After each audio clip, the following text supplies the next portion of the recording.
देखो भाई 11th class का चैप्टर अपने पास फर्स्ट चैप्टर पढ़ रहे हैं समुच्चय। ठीक है, समुच्चय क्या होता है सबसे पहले इसके बारे में जानेंगे। समुच्चय में अपने पास क्या बनेगा, समुच्चय को इंग्लिश में बोलते हैं सेट्स। ठीक है, देखो यहाँ पर क्या होता है, इसका मतलब होता है संग्रह करना। ठीक है, लेकिन संग्रह किस प्रकार से होगा, वो होगा बिल्कुल स्पष्ट रूप से। और स्पष्ट रूप से किस प्रकार होगा, जिसमें क्या नहीं हो, मतभेद नहीं हो। ठीक है, मतभेद का मतलब यहां से इसको हम लिख सकते हैं कि सुपरिभाषित, अच्छी प्रकार से क्या हो, परिभाषित हो, वेल डिफाइंड बोलते हैं इसको, वेल डिफाइंड। ठीक है, यानी अच्छी तरह से क्या होना चाहिए, परिभाषित होना चाहिए। हमें क्या करना है, संग्रह करना है। वो वस्तुओं का हो सकता है, अंकों का हो सकता है, संख्याओं का हो सकता है, कोई भी नंबर्स का हो सकता है। ठीक है, खिलाड़ियों का हो सकता है, किसी भी देश का संग्रह हो सकता है। मैथमेटिक्स के अल्फाबेट्स, सिंबल्स, इंग्लिश के अल्फाबेट्स, कोई भी सिंबॉलिक वर्ड्स, इन सब का क्या हो सकता है अपने पास, हम संग्रह करेंगे। ठीक है, तो संग्रह अपने पास कैसा होगा, तो संग्रह के लिए अपने पास जो शब्द यूज हुआ वो क्या यूज हुआ, समुच्चय।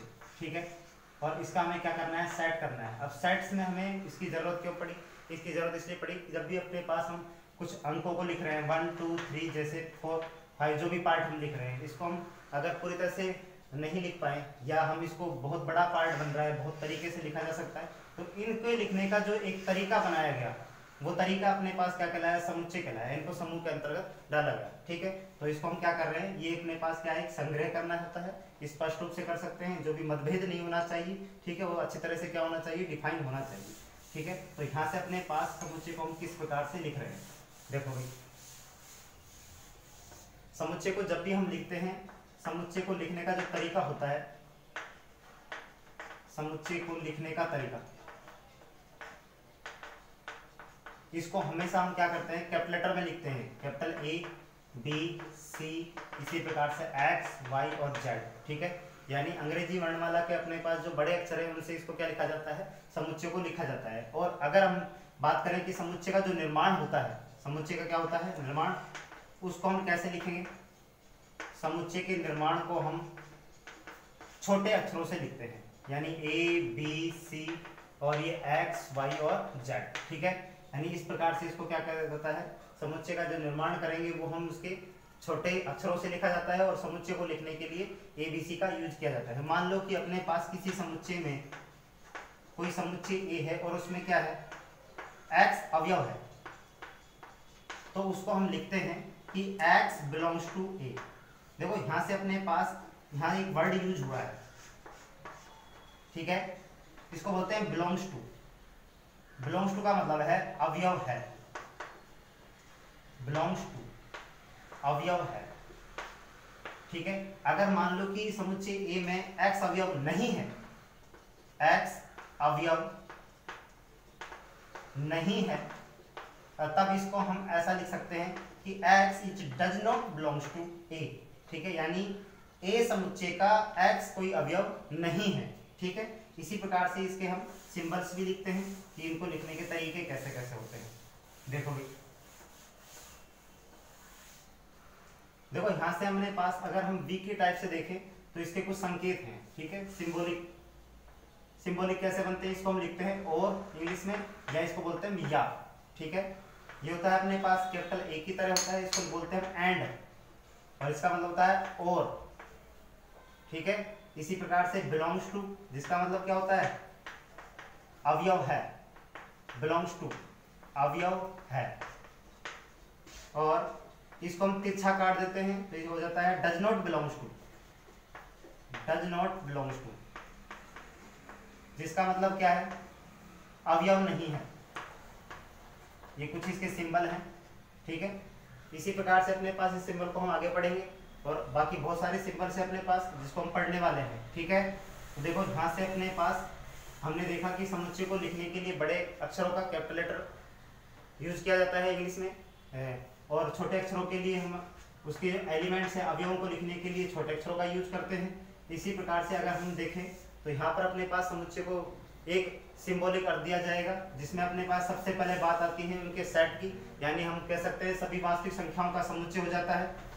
और वास्तविक संख्याओं का समुच्चय, परिमेय संख्याओं का समुच्चय, पूर्ण संख्याओं का समुच्चय, सबको क्या बनाएंगे, एक संग्रह बनाकर कोई सिंबल देंगे। तो वो सिंबल अपने पास क्या क्या हो सकता है, देखो यहाँ से हम देखें अगर आर, तो हम इसको बोलेंगे वास्तविक संख्याओं का समुच्चय है, वास्तविक संख्याओं का समुच्चय, ठीक है। इसी प्रकार से अगर हम बात करते हैं आर प्लस लगा दिया तो हम इसको बोलेंगे धनात्मक, सभी धनात्मक वास्तविक संख्याओं का समुच्चय, सभी धनात्मक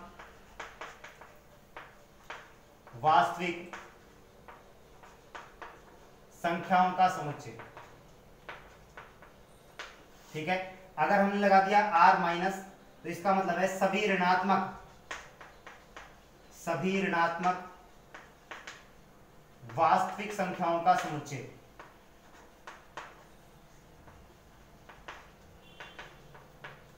ठीक है। और अगर हमने लगा दिया आर जीरो, देखो तो इसका मतलब क्या होता है, अशून्य वास्तविक संख्याओं का समुच्चय, इसमें क्या हो, शून्य शामिल नहीं हो, बाकी सभी क्या है, संख्याएं हो, वास्तविक संख्याओं का समुच्चय, ठीक है। इनको हमने इतनी बड़ी लैंग्वेज को शॉर्ट बना दिया और सिंबॉलिक बना दिया है, ठीक है। इसी प्रकार से जेड, या इसको हम आई भी लिखते हैं, पूर्ण संख्याओं का समुच्चय, डब्ल्यू इसको लिख सकते हैं हम पूर्ण संख्याओं का होल नंबर, पूर्ण संख्याओं का समुच्चय,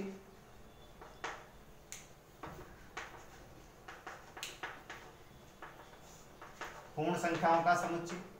इसी प्रकार से हम लिखते हैं आई और जेड, ये अपने पास क्या होता है, पूर्णांकों का समुच्चय होता है, पूर्णांकों का समुच्चय, ठीक है। और इसी प्रकार से हमारे पास देखो परिमेय संख्याओं के लिए क्यों, परिमेय संख्याओं का समुच्चय, संख्याओं का समुच्चय। इसी प्रकार जैसे हमने वास्तविक संख्याओं के लिए पढ़ा है, इसी प्रकार हम इसके लिए भी पढ़ते हैं क्यू प्लस, ये क्या हो जाएगा, सभी धनात्मक परिमेय संख्याओं का समुच्चय, धनात्मक परिमेय संख्याओं का समुच्चय,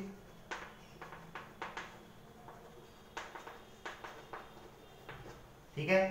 क्यू माइनस, इसको क्या बोलेंगे, सभी ऋणात्मक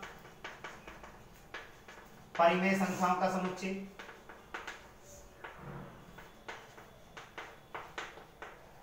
ठीक है। और क्यू जीरो अपने पास क्या बनेगा, अशून्य परिमेय संख्याओं का समुच्चय,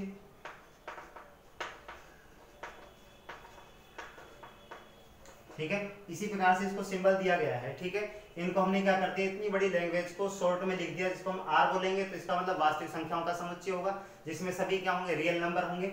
ये आर प्लस यानी पॉजिटिव रियल नंबर्स होंगे, सभी धनात्मक वास्तविक संख्याओं का समुच्चय होगा।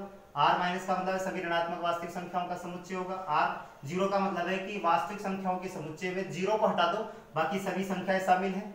डब्ल्यू इसका मतलब पूर्ण संख्याओं का समुच्चय है। आई या जेड से लिखते हैं पूर्णांकों के समुच्चय को, ठीक है। क्यू परिमेय संख्याओं का समुच्चय है, क्यू प्लस सभी धनात्मक परिमेय संख्याओं का समुच्चय है, क्यू माइनस सभी ऋणात्मक संख्याओं का समुच्चय है, क्यू जीरो अशून्य परिमेय संख्याओं का समुच्चय, यानी सिर्फ जीरो नहीं होगा बाकी सभी होगा। इसी प्रकार से एक और होता है अपने पास सी, जिसको बोलते हैं हम सम्मिश्र संख्याओं का समुच्चय। चैप्टर नंबर 5 पढ़ेंगे कॉम्प्लेक्स नंबर में, सम्मिश्र संख्याओं का समुच्चय, ठीक है। इस प्रकार के हम इसको आगे पढ़ने वाले हैं, ठीक है। अब इसके बाद हमारे पास जो समुच्चय होता है उसको लिखने के कुछ तरीके होते हैं, समुच्चय को लिखने के कुछ तरीके होते हैं, जिसको हम कैसे लिखते हैं भाई, समुच्चय के दो प्रकार से समुच्चय को लिखा जाता है। अब वो समुच्चय को कैसे लिखा जाता है, देखो सिर्फ हम पार्ट पढ़ लेते हैं फिर इसको डिफाइन करेंगे। समुच्चय निर्माण की विधि देखो, समुच्चय निर्माण विधि या समुच्चय विधि कैसे लिखेंगे इसको, देखो दो तरीके से लिखा जाता है। पहला पार्ट अपने पास हम लिखेंगे कि इसको हम रोस्टर रूप में लिख सकते हैं या सारणीबद्ध रूप बोलते हैं इसको, रोस्टर रूप या सारणीबद्ध रूप, ठीक है। दूसरा होता है अपने पास नियम रूप, या इसको हम लिख देंगे समुच्चय निर्माण रूप, ठीक है। देखो दोनों में अंतर है अपने पास, दोनों में क्या करना है, इसमें तो क्या लिखा जाता है कि समुच्चय बनाने के लिए सिर्फ मझले कोष्ठक का यूज किया जाता है, मंझले कोष्ठक का प्रयोग करते हैं। ठीक है, जैसे हमने लिखा कि इंग्लिश के वर्णमाला में अपने पास जो स्वरों का समुच्चय ए ई आई ओ यू, इसको हमने किस में लिख दिया, कोमा लगाकर और छोटे अक्षरों में लिख दिया है। ठीक है, ऐसा नहीं है कि अपने पास मान लो कि अगर मैथमेटिक्स वर्ड आया और एक कैपिटल लेटर में लिखा गया और आपसे पूछ ले कि इसको रोस्टर रूप में लिखिए, तो हम इसको कैपिटल लेटर में ही लिखेंगे, ना कि स्मॉल लेटर में लिखेंगे, क्योंकि आपसे ये ऑलरेडी दिया गया है, यानी गिवन वैल्यू है, उसी को इसका यूज करना है। तो हमें इसे रोस्टर रूप में कैसे लिखेंगे, देखो इसमें रिपीटेड वैल्यू नहीं होती है, इससे रिपीटेड वैल्यू को हटा देते हैं, यानी रिपीटेड एलिमेंट्स जो होंगे, जो बार बार आ रहे हैं, उनको नहीं लिखेंगे, हम सिर्फ एक बार लिखेंगे। जैसे एम कितनी बार आ रहा है, 2 बार आ रहा है, तो हम सिर्फ एक बार लिखेंगे। फिर ए को लिखा हमने, ए भी 2 बार आ रहा है, इसका मतलब फिर हमने टी को लिखा, टी भी 2 बार आ रहा है, उसको बार बार नहीं लिखेंगे। ठीक है, एच ई आई सी और एस, इस प्रकार से इसको हम लिख देंगे रोस्टर रूप में। ये क्या कहलाएगा, इसको मंझले कोष्ठक में कोमा लगाकर जो लिखा जाता है वो रोस्टर रूप या सारणीबद्ध रूप कहलाता है। अगर अपने पास हम बात करें समुच्चय निर्माण रूप की और बात करें इसी की, तो हम इसको कैसे लिखेंगे, इसके लिए क्या होता है, नियम रूप होता है, यानी बड़े समुच्चयों को लिखने के लिए नियम रूप या समुच्चय निर्माण विधि का यूज किया जाता है। मान लो कि अपने पास कोई एक सेट है सम एक्स, वो क्या है भाई, स्वरों का समुच्चय है, स्वरों का समुच्चय। तो इसको हम कैसे लिखेंगे, मान लो कि कोई इसको हमने एक सेट लेट कर लिया, ठीक है, और वो क्या है, ए है, तो x इज सच दैट, इसको बोलते हैं सच दैट, यानी परिभाषित है किस प्रकार, स्वरों का समुच्चय, स्वरों का समुच्चय, यानी x जो है वो x एक स्वरों का समुच्चय है। तो इसको हम स्वरों के समुच्चय को इस प्रकार ना लिखकर इसको हमने कैसा लिख दिया, उसके गुणधर्म के साथ लिख दिया या उसके नियम के साथ लिखते हैं। ठीक है, आगे इसको नेक्स्ट पढ़ेंगे।